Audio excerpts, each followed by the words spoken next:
अस्सलाम वालेकुम गाइस, मेरा नाम है अली और मैं अपने channel daily horror stories by Ali से एक दफ़ा फिर आपके सामने हाजिर हूँ। उम्मीद करता हूँ कि आप सब खैरियत से होंगे और खुश होंगे। तो प्लीज़ जिन लोगों ने अब तक मेरे इस चैनल को सब्सक्राइब नहीं किया वो इसको सब्सक्राइब कर लें, और जिन लोगों ने सब्सक्राइब कर लिया है वो इसको प्लीज़ शेयर करें। आज मैं आपको बहुत डिफरेंट स्टोरीज़ सुनाने वाला हूँ, और ये जो स्टोरीज़ हैं ये 2 पार्ट पे मुश्तमिल होंगी। पहला पार्ट अभी रिलीज़ हो जाएगा और दूसरा पार्ट 1 से 2 घंटे बाद रिलीज़ कर दूँगा इंशाल्लाह। और मुझे यकीन है कि ये स्टोरीज़ आपको पसंद आएंगी।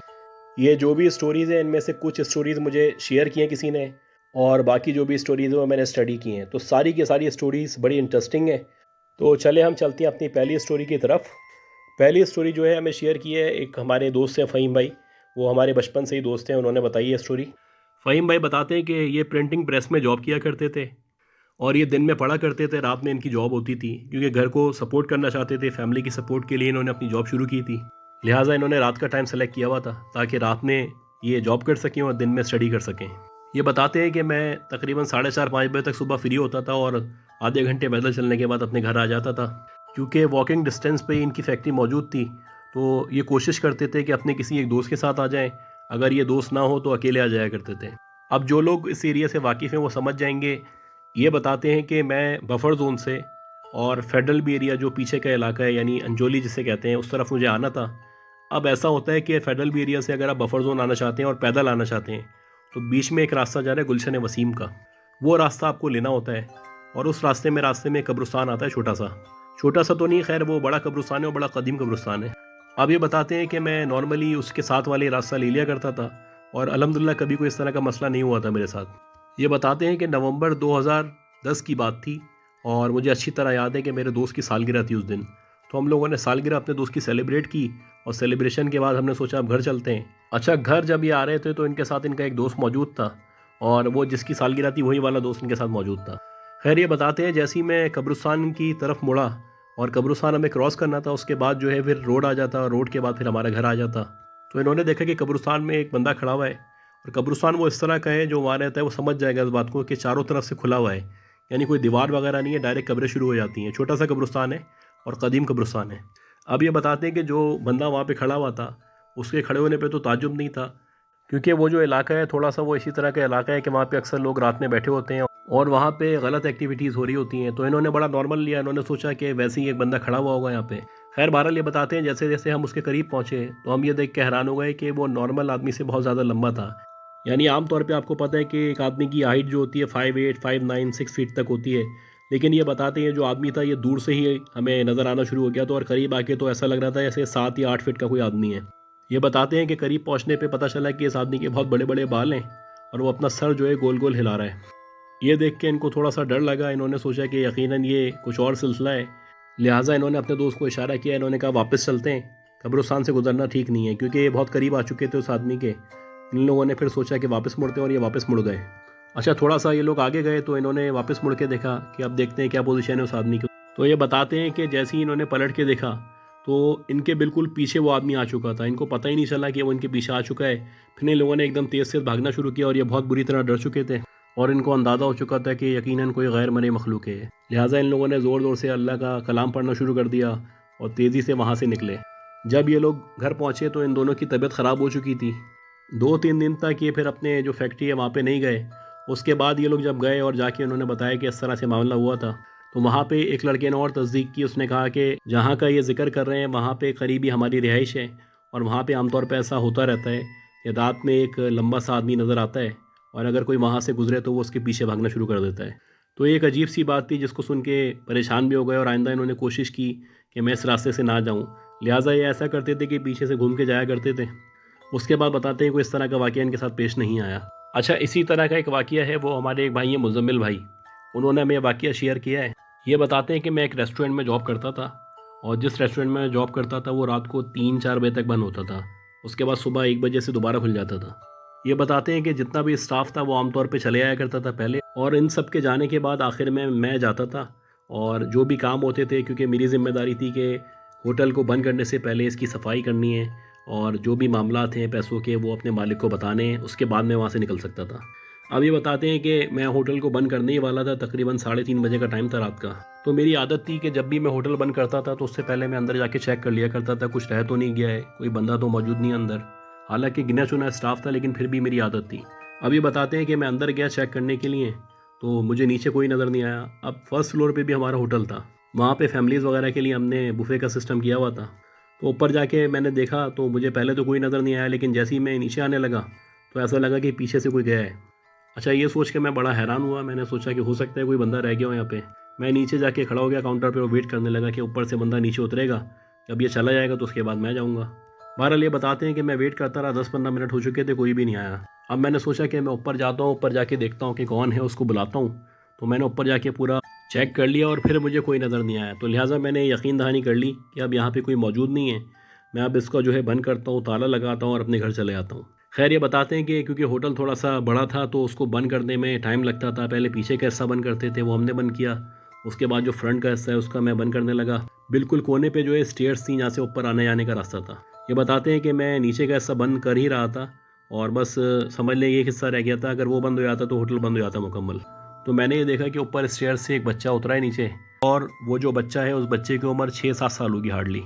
अच्छा, ये बताते हैं कि मैं बिल्कुल होश में था, हालांकि रात का टाइम था, लेकिन मुझे अच्छी तरह याद है कि मैंने खुद अपनी आंखों से देखा कि बच्चा उतरा है, उतरता हुआ रोड की तरफ चला गया है। ये देख के मेरे दिमाग ने काम करना छोड़ दिया। मैंने सोचा ये बच्चा कहाँ से आ गया यहाँ पे। यहाँ तो ना कोई बच्चा रहता है ना काम करता है, और मुझे अच्छी तरह याद है कि मैं अभी देख के आया हूँ, वहाँ पे कोई मौजूद नहीं था। खैर बहरहाल मैंने अपने मालिक को फ़ोन किया और उसको बोला कि भाई इस तरह से हुआ है कि यहाँ पे अभी एक बच्चा उतरा है, तो आप बताएं आपका कोई जानने वाला तो नहीं है। तो मालिक ने कहा नहीं, मेरा तो कोई जानने वाला नहीं है। खैर मालिक ने मुझे बोला ऐसा करो तुम वहीं रुको, मैं आ रहा हूँ। अच्छा, जो मालिक था वो 10-15 मिनट की ड्राइव पे रहा करता था, और वो यकीन दहानी करता था कि सारे मामला मुकम्मल हो जाएं, उसके बाद जाके वो सोता था अपना। तो लिहाजा उसने जल्दी से बाइक स्टार्ट की और मेरी तरफ आ गया। अच्छा, मैं भी थोड़ा सा डरा हुआ था, तो मैं रोड की तरफ खड़ा हो गया था। सामने होटल मुझे पूरा नज़र आ रहा था। अब जब मालिक आ गया तो मालिक ने भी ऊपर आके चेक किया, उसने चारों तरफ देखा और उसने बोला कि इधर तो कोई मौजूद नहीं है। खैर बहरहाल हमारे पास सीसीटीवी कैमरे नहीं हुआ करते थे, तो हमने सोचा कि ठीक है, अब हो सकता है कि गलतफहमी हुई हो। मालिक का ये ख्याल था कि तुम्हें वहम हो गया, ऊपर कोई नहीं था। मैंने सोचा ठीक है, आप अगर बोल रहे हैं तो ऐसे ही ठीक है।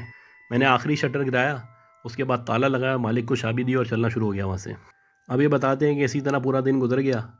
अगली रात फिर मैं दोबारा काम पे आया और नॉर्मल वैसे ही जैसे काम होता है उसी तरह काम करते रहे। काम करने के बाद जब बंद करने का टाइम था तो अगेन ऐसे ही हुआ कि मैं अकेला रह गया था यहाँ पे। अब ये बताते हैं कि दोबारा मैंने चारों तरफ से चेक किया, कोई भी मौजूद नहीं था। मैंने होटल को बंद किया और बंद करके ताला लगाया। ताला लगा के अब मेरी आदत थी कि सामने अक्सर ऐसा होता था कि केबिन खुला होता था, तो मैं उधर जाता था, सिगरेट पीता था, उसके बाद घर जाता था। तो मैंने ऐसे ही किया, मैं केबिन पे गया, वहाँ से मैंने सिगरेट ली और सिगरेट पीना शुरू कर दी। अच्छा, सिगरेट पीने के बाद जो है ना, मुझे अपने होटल के सामने से दोबारा गुजरना था, और मैं सिगरेट पीने के बाद होटल के पास जब गुजरा वहाँ से, और मैंने ऊपर की तरफ देखा तो वही बच्चा जो मुझे कल नज़र आया था, यानी 5-6-7 साल का ऐसी बच्चा होगा, वही बच्चा वो होटल की छत पे खड़ा हुआ है। ये देख के तो मेरे होश उड़ गए। मैंने कहा यार ये क्या चक्कर है, कहीं ऐसा तो नहीं है बराबर में से इधर उधर से कोई बच्चा आ जाता हो। अब मैंने सोचा कि मालिक को फ़ोन करता हूँ, उसको बुलाता हूँ। मैंने मालिक को फ़ोन किया और उसको बुलाया और उसको कहा कि मैंने खुद अपनी आंखों से देखा है वो बच्चा छत पे खड़ा हुआ था। खैर मालिक ने कहा तुम वहीं रुको, मैं दोबारा आता हूँ। मालिक फिर आया और उसने आके देखा कंप्लीट, तो वहाँ पे अगेन कोई भी मौजूद नहीं था। अब मालिक ने मुझे कहा कि ऐसा करो, तुम लेट नाइट तक नहीं रुका करो, तुम किसी और को ये जिम्मेदारी दे दो और तुम जल्दी चले आया करो यहाँ से। अगले दिन मैंने ऐसे ही किया। मेरा जो एक कुलिक था उसको मैंने कहा कि आज आपको यहाँ पे रुकना है और मैं जल्दी चला जाऊँगा, और ये मेरा नहीं, ये मालिक का हुक्म है। पहले तो वो बहाने करने लगे, लेकिन जब मालिक का नाम सुना तो वो राज़ी हो गए। उन्होंने कहा ठीक है चलें, मैं देख लेता हूँ आज। खैर बहरहाल वो रुक गए और मैं जल्दी चला गया। अब मैं तो चला गया जाके सो गया, नींद पूरी की अपनी, और अगले दिन फिर आया। जब मैं अगले दिन आया तो वो जो रात में रुके थे साहब मेरी जगह, तो वो मालिक के सामने खड़े हुए थे और वो मालिक से बोल रहे थे कि आप मुझे मेरे पैसे दे दें, मैं अब यहाँ पे मज़ीद काम नहीं कर सकता। ये सुन के मुझे बड़ा ताज्जुब हुआ, क्योंकि कल तक तो इन लोगों के ताल्लुकात बड़े अच्छे थे और मेरे जहन में शायद यही बात है कि आपस में कोई इख्तलाफ हो गया है, लड़ाई हो गई है, जिसकी वजह से ये जाना चाह रहे हैं। खैर मालिक के सामने मैंने कुछ नहीं बोला, लेकिन जब वो साइड में गए तो मैंने उनसे पूछा कि भाई ऐसी क्या बात हो गई है कि आप छोड़ के जा रहे हो। तो वो कहने लगे भाई मैं रात में यहाँ रुका था और रात में मैंने जो मंज़र देखा उसके बाद मेरी हिम्मत नहीं है कि मैं अंदर यहाँ रुक सकूँगा। तो मैंने उससे पूछा ऐसी क्या बात हो गई कि आप जा रहे हैं छोड़ के। उसने बताया कि मैं रात में यहाँ पे रुक गया था, आप चले गए थे, और मैंने फिर होटल की सफाई वगैरह की। उसके बाद मैंने सोचा कि इसको बंद कर देता हूँ। अब जब मैंने अंदर चेक किया तो मुझे कोई नज़र नहीं आया। मैं ताला लगाने लगा। जब मैं ताला लगा रहा था तो ऐसा लगा कि बाहर से साइड में से कोई एंटर हुआ है और सीढ़ियों से चढ़ता हुआ ऊपर चला गया है।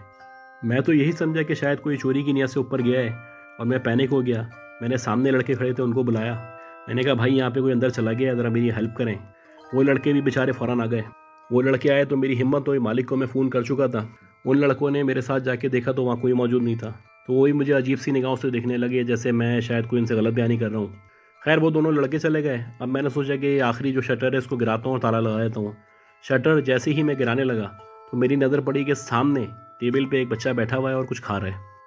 ये देख के मेरे औसान ख़ता हो गए। मुझे अपनी आंखों पर यकीन ही नहीं आ रहा था। मैंने बस जल्दी से शटर गिराया, ताला लगाया, उसके बाद मालिक को फ़ोन किया कि भाई आप पैसे लें और ये चाबी लें, बाकी कल बात करते हैं।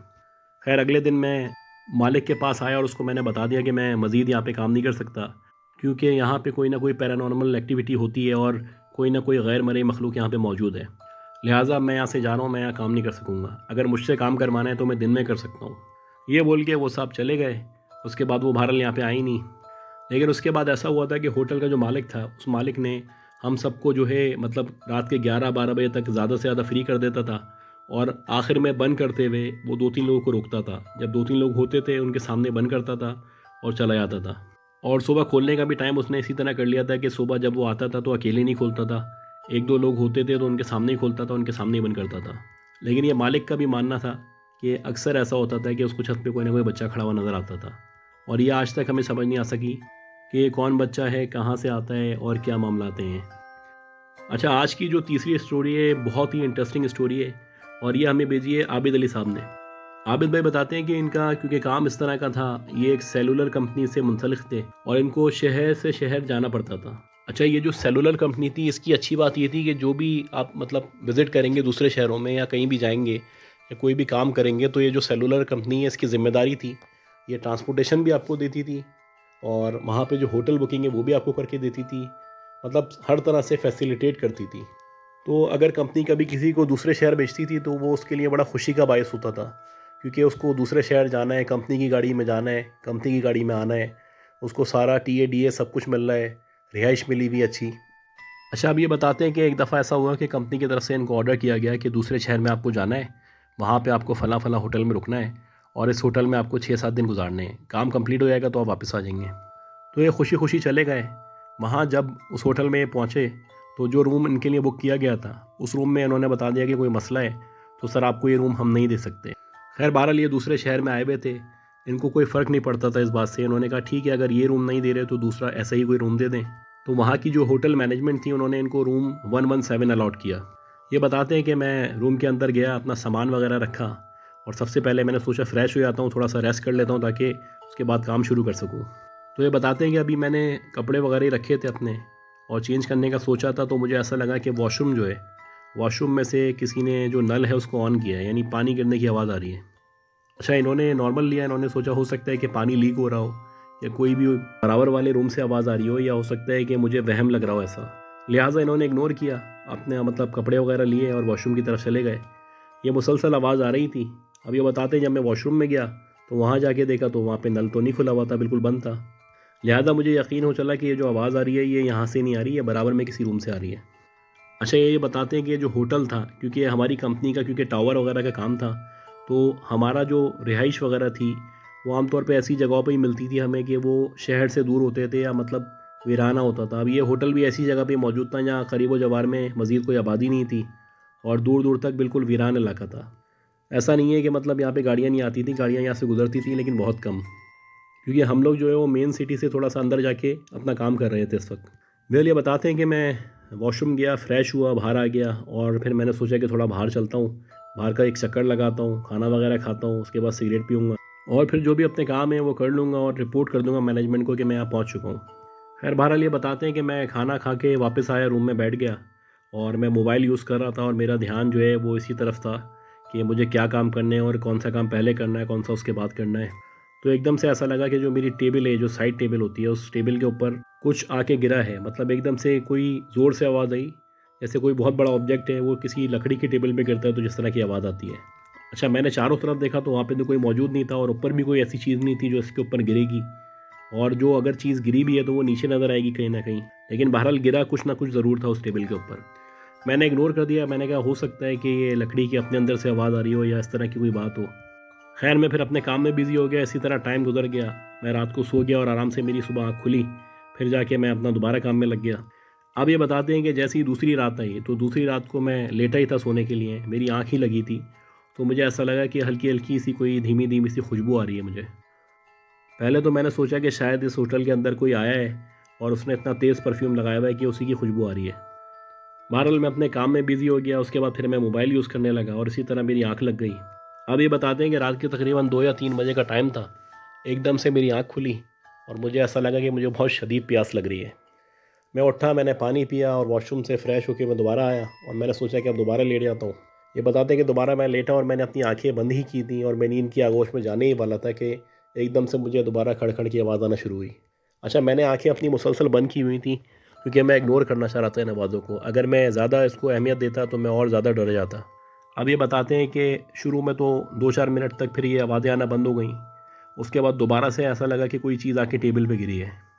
अब रात का टाइम भी था, ज़ाहिर सी बात है डरना तो था मुझे। अब मैंने सोचा कि अब आवाज़ आएगी तो मैं आँख खोलूँगा और जाके जो वहाँ का जो मैनेजर है उसको बोलूँगा ये किस तरह की आवाज़ें आ रही हैं और क्या सिलसिला है भाई। खैर ये बताते हैं कि फिर 10-15 मिनट गुजर गए, मैं बिल्कुल नींद की आगोश में चला गया, ऐसा लगा कि जैसे मेरी आँख लग गई है। अब ये बताते हैं 10-15 मिनट ही हुए थे मेरी आँख लगे हुए, तो एकदम से ऐसा लगा कि कोई चीज़ दोबारा आके गिरी है टेबल पे और मैंने जैसे ही आँख खोली तो मैं मतलब अपने सामने जो मंज़र मैंने देखा वो मैं बयान नहीं कर सकता। इतना खौफनाक मंज़र था कि मेरी चीख निकल गई। मैं क्या देखता हूँ कि मेरी जैसी आँख खुली, मेरे ऊपर जो पंखा लगा हुआ था, उस पंखे की जो पंखड़ियाँ होती हैं 3, उन पंखड़ियों पे एक बच्चा बैठा हुआ है छोटा सा। ये किसी भी तरह मुमकिन नहीं था कि वो 2-3 साल का बच्चा था और पंखड़ी के ऊपर बैठा हुआ है और मुझे देख के ज़ोर ज़ोर से हंस रहा है। ये देख के मेरे औसान ख़ता हो गए। जल्दी से मैं उठा, रूम का गेट खोला, बाहर भागा, आयतुल कुर्सी पढ़ना शुरू की और नीचे आया जल्दी से।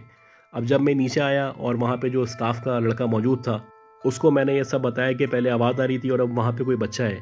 तो वो कहने लगा, सर ऐसा कैसे हो सकता है, यहाँ पे तो कोई बच्चा नहीं है। खैर बहरहाल वो मेरे साथ गया, उसने जाके देखा तो वहाँ पे कोई भी मौजूद नहीं था और मुझे अच्छी तरह याद है कि वहाँ पे एक बच्चा मौजूद था और मुसलसल मुझे खड़-खड़ की आवाज़ आ रही थी।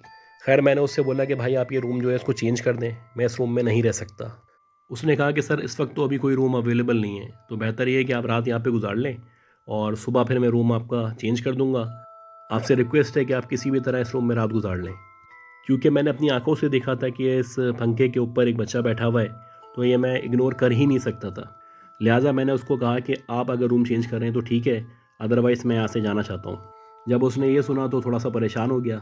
उसने कहा, सर देखें मेरी भी नौकरी का मामला है, कोई और रूम अवेलेबल नहीं है, अब आप बताएं मैं क्या कर सकता हूँ इसमें।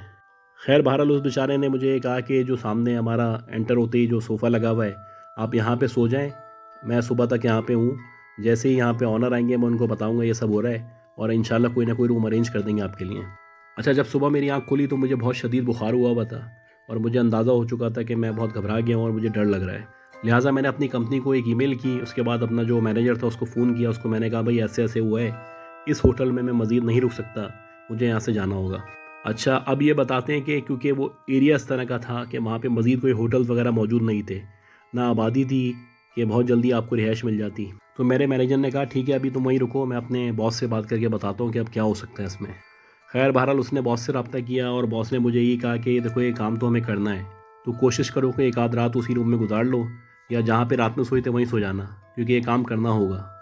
अब मेरे लिए नौकरी भी इम्पोर्टेंट थी और मैं बहुत बुरी तरह डरा हुआ था। लिहाजा मैंने सोचा कि जहाँ पे मैं रात में सोया हूँ यहीं पे मैं रात में दोबारा सो जाऊँगा और ऑफिस के जितने भी काम हैं वो दिन में निपटा दूँगा। मैंने ऐसा ही किया। सारे काम जब निमट चुके तो उसके बाद रात हुई तो मैं रिसेप्शन के सामने जो सोफ़ा था वहीं पे लेट गया। मैंने अपना प्रॉपर हिसार किया और आंख बंद कर ली। अच्छा, मुझे क्योंकि बुखार भी था, दवा मैंने खाई हुई थी, तो मुझे फ़ौरन नींद आ गई। अच्छा, इसी दौरान ही में क्या हुआ कि क्योंकि वो होटल था और वहाँ पे मुख्तलिफ आपको पता है गेस्ट आते आते रहते थे, तो मेरे सोने के बाद एक फ़ैमिली आई वहाँ पे और ये जो रिसेप्शन पे बंदा मौजूद था, हालांकि इसको पता था कि ये रूम नंबर जो 117 है इसमें इस तरह के मामला हो रहे हैं, उसने क्या किया कि 117 रूम उस फैमिली को दे दिया। अच्छा, ये मेरे सोने के बाद हुआ है और मुझे कुछ भी नहीं पता है। खैर बहरहाल मैं सोया हुआ था तो एकदम शोर से मेरी आँख खुली। तो जब मेरी आँख खुली तो मैंने देखा कि एक शख्स है जो बहुत बुरी तरह चीख रहा है और वो जो रिसेप्शन पे बंदा मौजूद था उसको उल्टा सीधा बोल रहा है। मेरी समझ ही नहीं आया कि हुआ क्या है। खैर बहरहाल मैं उठ के बैठ गया और सुनने लगा। तो बातों से ये पता चला कि ये जो 117 रूम नंबर था इसने उस फैमिली को दे दिया था। ये दोनों मियाँ बीवी वहाँ पे चले गए, ये जाके वहाँ पे सोने लगे और सो भी चुके थे। उसके बाद इन्होंने बताया कि जब इनकी आँख खुली तो इनके कमरे में एक औरत मौजूद थी, तो इसी वजह से ये लोग बाहर आके उससे लड़ रहे थे उसको कह रहे थे कि आपने किस तरह का रूम हमें दे दिया है और इसमें अजीब किस्म की एक्टिविटीज़ हो रही हैं, आप हमें दूसरा रूम दें वरना हमें हमारे पैसे वापस करें, हम यहाँ से जा रहे हैं। ये देखने के बाद मैंने अल्लाह का शुक्र अदा किया कि शुक्र है मैं 117 रूम में दोबारा नहीं गया, वरना ये जो औरत थी ये मुझे नज़र आती फिर। खैर जैसे तैसे करके मैंने वहाँ पे अपने 5-6 दिन गुजारे। उसके बाद वापस मैं अपने शहर में आ गया और ऑफ़िस में आके सारी चीज़ रिपोर्ट की। हमारे ऑफ़िस वालों ने आइंदा के लिए ये किया कि अगर उस शहर में अगर किसी को भेजा भी जाएगा तो इस होटल में नहीं जाना है। उसको हमने ब्लैक लिस्ट कर दिया और आइंदा किसी भी स्टाफ मेंबर को वहाँ नहीं भेजा गया। लेकिन आज तक मेरे जहन में एक क्वेश्चन है कि वो जो रूम नंबर 117 था उसमें ऐसी क्या बात थी, ऐसे क्या मामला थे कि वहाँ पे हमें मुख्तलिफ़ एंटिटीज़ नज़र आ रही थी। ये वो सवाल था जिसका जवाब आज तक उनको नहीं मिल सका। तो गाइस उम्मीद करता हूँ कि आपको ये स्टोरीज़ पसंद आई होंगी। इसका जो दूसरा पार्ट है वो 1 से 1.5 घंटे बाद मैं अपलोड कर दूँगा इंशाल्लाह, और आप उसको सुनिएगा ज़रूर और मुझे फ़ीडबैक दीजिएगा कैसा लगा आपको। तो दुआओं में याद रखिएगा, अल्लाह हम सब की हिफाज़त करे, हमें कामयाब करे और हमारे लिए आसानियाँ फ़रमाए। अल्लाह हाफ़िज़।